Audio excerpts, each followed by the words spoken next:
Hello there, welcome to ITV News Meridian. Tonight's headlines this Monday.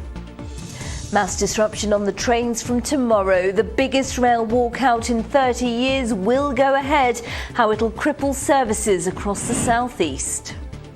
Both sets of proposals are unacceptable, and it is now confirmed that the strike action that is planned for this week will go ahead. The 78-year-old woman from Maidstone who had a serious fall and waited almost 14 hours for an ambulance. She's far from alone. So what's causing so many delays? Also on the menu, the restaurants helping us count calories. Tonight we ask, is it helping you make healthier choices? And Blade Runners, 3 gardeners from Kent take aim at a new world record, travelling the length of Britain on a lawnmower. Good evening. Massive disruption is expected on the region's rail network tomorrow as union members prepare to stage the biggest strike in 30 years. Fewer than 1 in 5 trains are expected to run, with further strikes planned on Thursday and Saturday. And the RMT union says it's prepared to take action for the rest of the year in the dispute over pay, jobs and working conditions. Well, despite the threatened walkout, South Eastern is aiming to run limited high-speed services between Ashford and St Pancras and up to 5 trains an hour between Dartford and London Bridge. Southern says services will continue between Brighton and London. Well, James Dunham is at Worthing Station for us this evening. James, the strikes then are definitely on. They are indeed, Sangeeta. Both sides appear entrenched in their disputes. Tomorrow and on Thursday and on Saturday then there will be just 20% of trains in operation here at Worthing. There won't be any services at all, despite Southern and Thameslink RMT members rejecting the strike ballots. But because Network Rail signallers did, it is not safe to run trains on this part of the route. Instead, on the limited number of services that will be available tomorrow, trains leaving Brighton will start after 7. The last service will be at 20 to 6. Between Ashford and St Pancras, the last service will leave at 20 to 5 in the evening, and at Dartford it's 5:15. Well, we've been speaking to passengers here at Worthing to hear how they'll be affected and to get a sense on whether or not they agree with this industrial action. I'm also travelling to Liverpool at some point this week to collect my passport, because that's a whole other issue with the whole passport service right now, so I'm going to do that. How are you going to get there? That's what I'm worried about. So it originally was going to be train. Now I don't know. People should get paid what they deserve. I don't think the UK should turn like America, because America's in shambles right now. So you should stay and keep all the good things about the UK that you have. I don't really think it's wrong for the workers who actually keep this whole thing up and running and have worked through really difficult times to ask for a little bit more. More than 40,000 RMT workers will go on the picket line tomorrow. It's in a dispute over pay and potential job losses, with 2,500 positions at risk. The union argues it simply wants a fair deal for its members. They've now proposed, the rail companies, pay rates that are massively under the relevant rates of inflation. They do not address the cost of living crisis, and they have prevented a settlement to this dispute. At the behest of the government, the companies are also seeking to implement thousands of job cuts across the network and have failed to give any guarantee against compulsory redundancies. Well, the government has condemned the strike action and says it is supporting families through its energy fuel payments, while train bosses and Network Rail say reform is needed after the pandemic. We want to give our staff a pay rise, we recognise that, but on the other hand it needs to be affordable. There's been a massive £16 billion subsidy that government has given over the last couple of years, so we need to make sure that any pay rise is affordable and also is in line with other public sector bodies. We want to do the best that we can for our customers. We always want to run as many trains as we can, and so I really apologise to our customers that we can't do any more than we are doing, but we are running as many trains as we can during this time. It's worth pointing out that in between strike days this week there will be a reduced service too, so whilst tomorrow might be the longest day, it could feel like a very long week for anyone who needs to use a train service in the coming days. Well, confirmation of tomorrow's strike came after a day of last-ditch negotiations. Political correspondent Emma Hutchinson is at Westminster for us this evening. And Emma, it's really gone down to the wire today, hasn't it? Yes, it did. Those talks failed at around 3 o'clock this afternoon, a confirmation that tomorrow's strike will go ahead as planned, starting from midnight tonight. Now, in the last few hours, the Transport Secretary Grant Shapps has told MPs that this is not the fault of the government, this is to do with the unions and the rail companies, and they should sort it out. The RMT said they had no choice but to go ahead with this strike action until there is what they call a realistic payoff on the table. They want, of course, 7% for their workers, on the table more like 2 to 3%. But inflation is, of course, due to hit up to 11% later this year. Earlier this afternoon, I spoke to the Sussex MP Hugh Merriman. He's also chair of the Transport Committee here at Westminster. He said he hopes tomorrow's strikes won't be as disruptive as feared. Post-pandemic, people have now got used to being able to work from home. So whilst it will be a big disruption to key workers and other people in the workforce, to school children going about their exams, which I hugely regret, and also to all of us in terms of our freight, the question is whether it's as impactful as it was some years back, in which case the unions may not have as much clout by going on strike as they once did. And Emma, tomorrow's strike could be the start of a summer of discontent, or at least that's the fear, isn't it? Yes, it absolutely is. Yes, the RMT don't deny that these strikes could go on for the next few months, and there is other strike action potentially going to happen as well. Other industries like doctors, lawyers, teachers, all potentially balloting for strike action. So yes, this could be a summer that's very disrupted. Emma Hutchinson at Westminster, thank you very much indeed. In other news, a 78-year-old woman from Maidstone who fell in her garage suffering suspected breaks to an arm and leg waited almost 14 hours for an ambulance. Well, Janice Price's ordeal is far from isolated, and investigations suggest that here in the southeast, patients are being put at risk because ambulances are taken out of service for hours at a time, unable to hand over patients to struggling A&E departments. Tony Green reports. Janice Price and her husband Geoffrey have hardly ever dialed 999, but when the moment came that she needed help, it didn't come for more than 13 hours. The couple had been watching TV when Janice got up to prepare dinner and had a bad fall. A retired nurse neighbour thought Janice had broken her arm and leg and called for an ambulance to her Maidstone home. That was 6 o'clock. The call operator asked if she could make her own way to hospital. No, she was over 70 and my husband was over 80, and it would be difficult, apart from the fact, of course, that she felt it wasn't right for me to stand on my leg. Janice's injuries weren't life-threatening and classed as Category 2. She was called 5 hours later. You're a Category 2, we've still got you on the ambulance list, but I'm sorry, we don't know when the ambulance is coming. There was another call at 5 a.m. and a crew arrived at 7:45 the next day. She has no complaints about them. The paramedics, you can't fault them at all. He said to my husband, why didn't you phone the ambulance before? So the other paramedic turned around and said, but they did. It wasn't 6:02 this morning, it was 6:02 last night the call came in. And we just waited and waited and waited. I just couldn't do anything, and I was in shock myself. I had tears in my eyes, I was getting emotional, and my wife, I just wanted to get her better.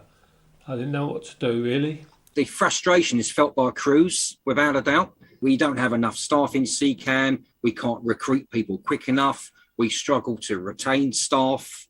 You know, it's a wider picture of ambulances queuing up at the hospital, which we all will see when we're out and about. That means those ambulances aren't going back out to pick up people in a readily fashion. So there are knock-on effects. And it starts off with us, unfortunately, and it will land on the patient who has to wait for excessive times. A CCAM spokesman said, we're very sorry that we're not able to respond as quickly as we should have. We remain extremely busy, and some patients are waiting far longer than they should while we prioritise the most seriously ill and injured. We've been contacted by Mrs. Price and will respond to her directly. Even that response hasn't happened yet. The Trust says it's working with hospitals to minimise delays and wants the public only to dial 999 in an emergency. But in the meantime, patients like Janice are being let down. Tony Green, ITV News, Maidstone.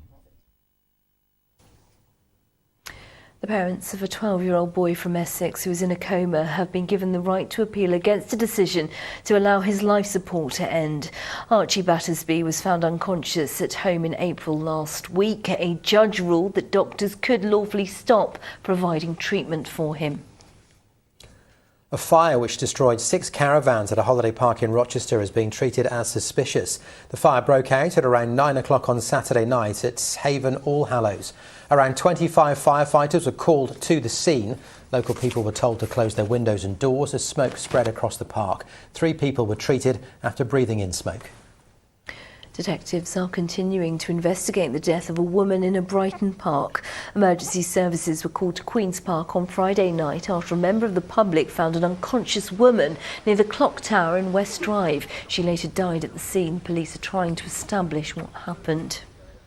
EasyJet has said it's cancelling more flights from Gatwick this summer after the Sussex airport imposed a cap on the number of daily flights it can accommodate. EasyJet boss Johan Lundgren said the actions the airline has taken will allow them to operate a stable programme over the busy summer period, but he could not confirm how many flights will be affected. Pest controllers have finally cleared a bee infestation that made life hell for a Canterbury family for 2 years. Charlotte Down repeatedly asked the City Council to deal with the nest after her daughter was stung and suffered a severe allergic reaction.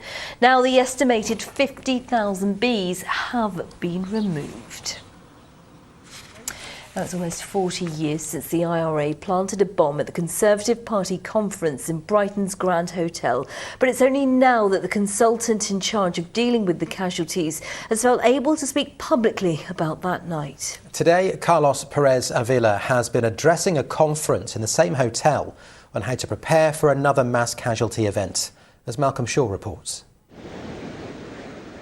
The 12th of October 1984 and the Provisional IRA carry out one of the most devastating attacks of the Troubles. A bomb they planted at the Grand Hotel weeks earlier exploded while the Tory party was holding its annual conference.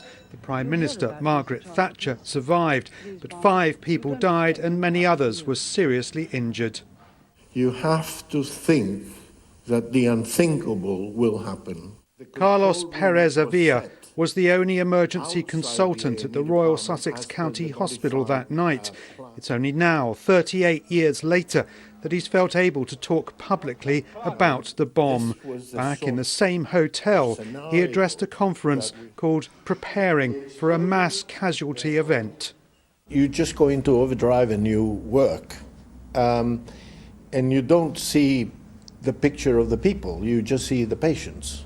So it's completely sort of separated. It never occurred to me that these were sort of greater personalities. It dawns on you when you get the Prime Minister coming the following day and, you know, said, gosh, you know. I was on call for this event. It was very different and it was managed differently, and we learnt from it. Pete Westhead, Clinical Director of the Sussex Trauma Network, recalling the Shoreham Air Show in 2015. 11 people died and even more were injured when a vintage plane performing aerobatics crashed onto the A27. The pandemic was another huge challenge, effectively a major incident in slow motion, the conference aiming to pool knowledge and experience. We have plans in place, and the more that we talk about these things, the more that we learn from each other, the stronger those plans are, because there needs to be a bit of flex in the system, there needs to be resilience. Nothing ever comes out exactly as planned. So if the more that you learn from each other, the more you can communicate, the more we're able to flex around those sort of things. This will happen again. We live in a very tumultuous world, so therefore we need to be prepared. Around 300 delegates attended today's conference, frontline staff who we will all depend on should the unthinkable happen again. Malcolm Shaw, ITV News, Brighton.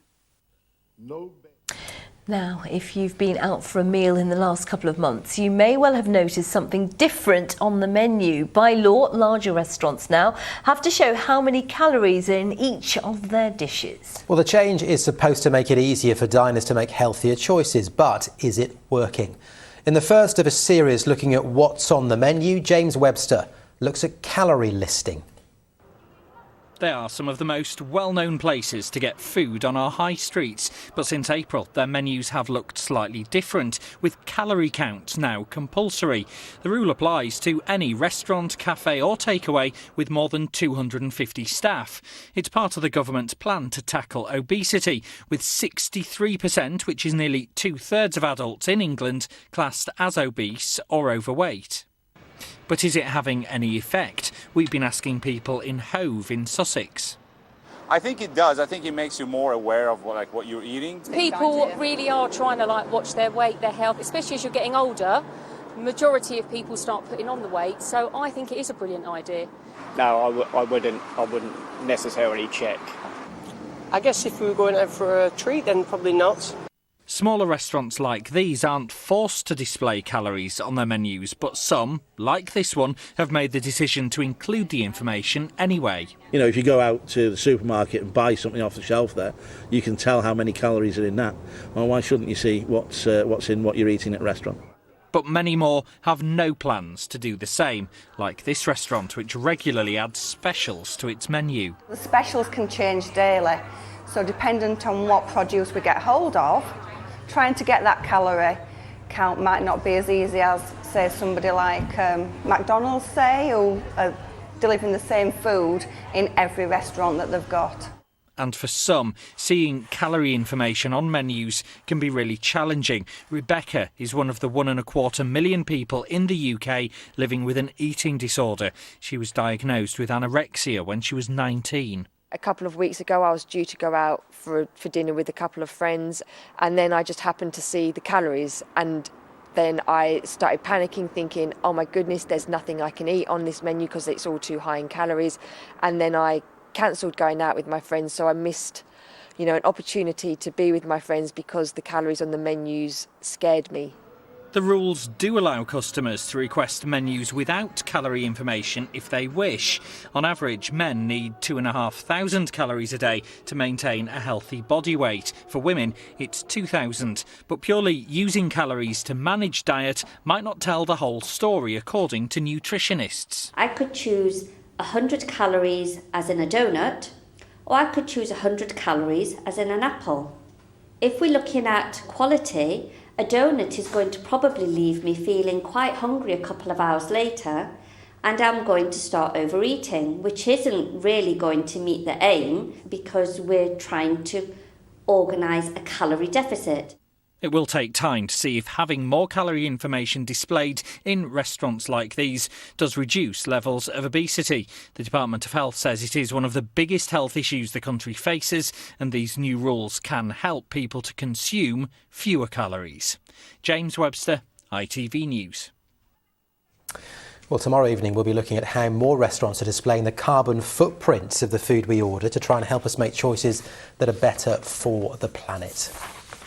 Now, Independent Bookshop Week is underway, celebrating what your local bookstore does for the community. With almost 700 independent bookshops confirmed as taking part so far, the campaign wants to celebrate independent booksellers and their shops, highlighting the essential role they play in their communities and our high streets.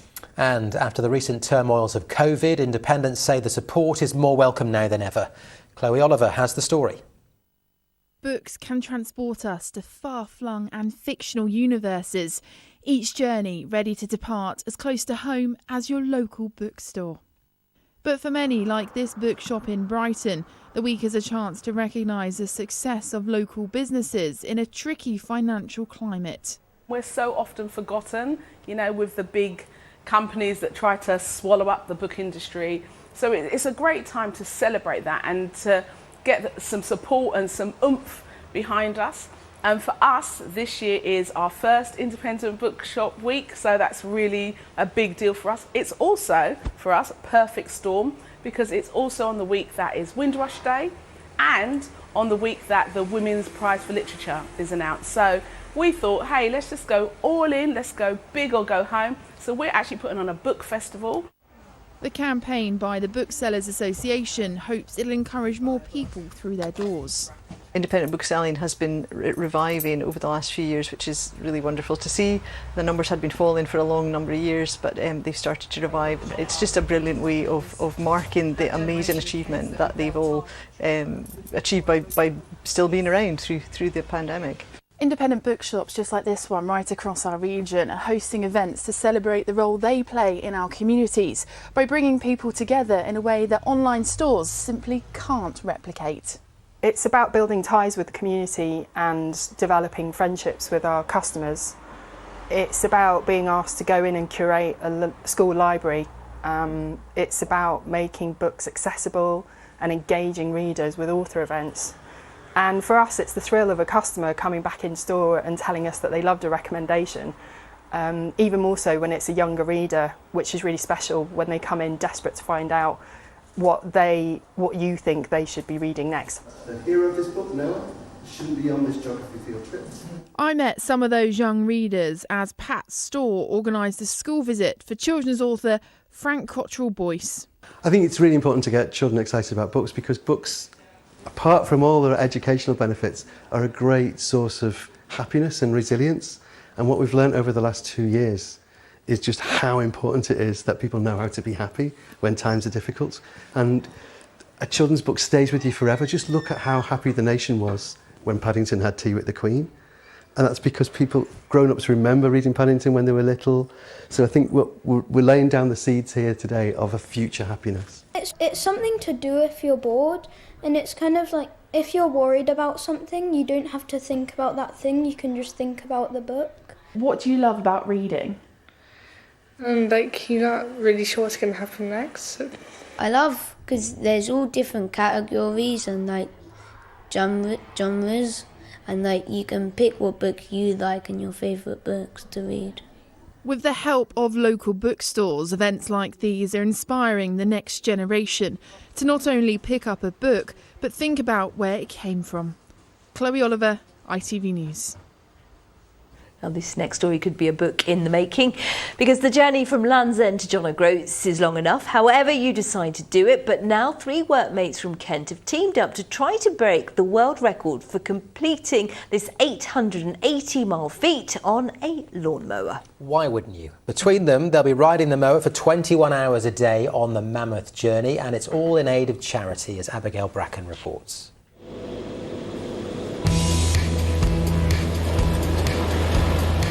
On the mower, he plans to drive himself for 18 hours a day, attempting to break the world record for the fastest journey from Land's End to John O'Groats on a lawnmower. The current record stands at just over 5 days and 8 hours. Avoiding the motorways, Colin North hopes to do it in 4 days. Involves 3 of us in the support vehicle and myself the majority of the time on the mower. 18 to 20 hours a day, sitting down at a maximum of 12 miles an hour, probably causing some form of traffic chaos, but all in the aid of 3 great charities. The first charity, the Motor Neurone Disease Association, in honour of Colin's father-in-law, Michael Prout, who died of the disease. They're also raising money for the Kenwood Trust and the Masonic Charitable Foundation. Colin North runs a gardening company near Canterbury and has persuaded 2 of his colleagues to help, one riding the mower for 3 hours a day, the other driving the support van where they can sleep. And for the record to stand, this mower has to be available to buy and capable of mowing. It's just needed a few adjustments like power sockets and headlights. I keep getting told I should be putting extra cushions on, so I mean, we do this for a living. We use tractors and we use mowers all the time. So sitting on a seat like that for maybe 7 or 8 hours is hardly that unusual. Doing it for 2.5 times that length may cause a few challenges. So Colin may be looking for some extra cushions before the record attempt begins in a week's time. Abigail Bracken, ITV News, Canterbury. They sound a little bit uncomfortable for that amount of time. But they can cut it. Sorry, bad joke. Holly's here now. Holly, it was lovely on Friday, scorching in fact, then Saturday it all went wrong. What's going on? Yeah, so obviously on Friday, I'm sure you remember, we had that 32 in Wisley, 30 degrees in East Malling. We were still the hottest spot in the country actually on Saturday. We still got a 27.3 at Hurst-Monceau. But there were quite a number of showers around, especially into the afternoon, more perhaps than I might have hoped. And then we got some thunderstorms. Some nice shots actually of those thunderstorms. Take a look now. This is Canby Island. It's looking over the Thames Estuary back towards the Hoop Peninsula. And a lovely shot here from Worthing. This is looking over the Rampion Wind Farm. That's a composite of 4 shots. There weren't actually 4 lightning strikes all at one time, but a great shot there from Stuart at Reading Brown. Back to kind of form today though. It's been lovely. Hasn't it just? Yeah, lots of sunshine. Quite a bit cooler than last week, especially into the coast. We've been exposed to that easterly breeze. But yeah, low 20s for many, and actually those temperatures are going to rise once again for this week, probably topping out on Thursday when we're talking high 20s again. So not quite what we saw last week, but ever so warm. And I just want to touch on quickly as well, you probably know this, but tomorrow is a solstice. That means tonight is the shortest night, tomorrow is the longest day, and that means the sun is at its highest in the sky, so we've got the strongest UV levels pretty much that you ever get in the UK at the moment. So take care in all that sunshine. That's my top tip. Always good to know. We won't talk about what that means for daylight hours as we go through the week, because it's too sad. Let's not do it. Let's just get the full forecast. Here's Holly again.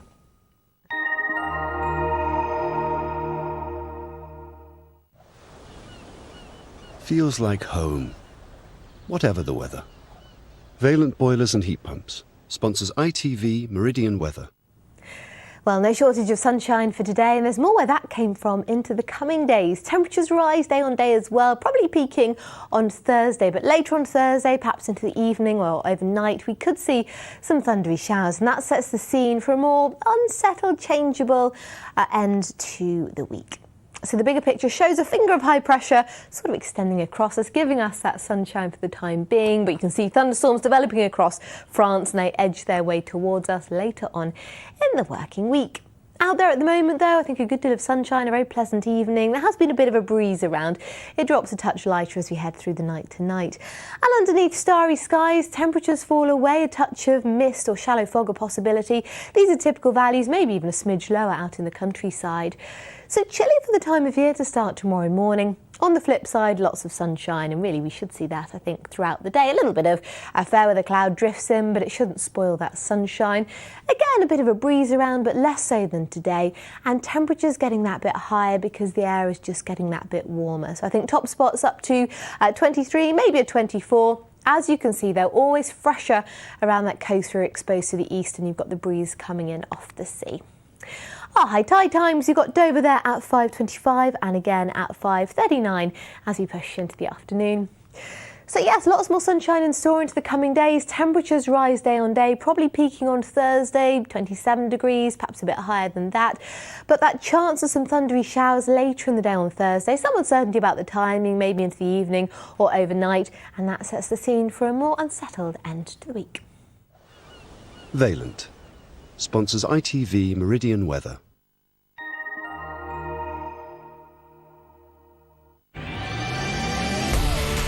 Hello, summer. Piri sponsors ITV Pollen Count.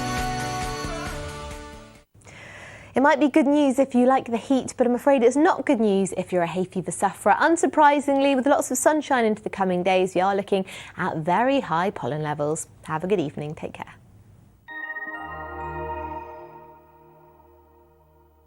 And in just a moment, the ITV Evening News here with Mary Nightingale. I'm back with a late update at around 10:30 this evening, but that is it from us for the time being. Whatever you're doing, have a fantastic evening, and we'll see you very soon. We'll see you tomorrow. Bye-bye. Bye-bye.